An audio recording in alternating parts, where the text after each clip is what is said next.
De köksünə neçə çarpadaq çəkmişəm, neçə körpə budağını mən əzmişəm. Bir gün şirin xatirələr sorağıyla səni gözləyəcəyimi bilməmişəm. De köksünə neçə çarpadaq çəkmişəm, neçə körpə budağını mən əzmişəm.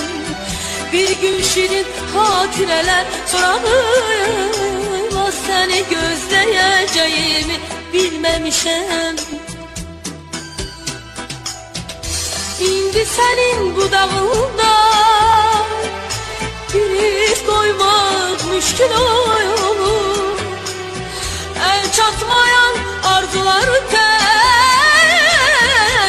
xatirələr dönməz olur.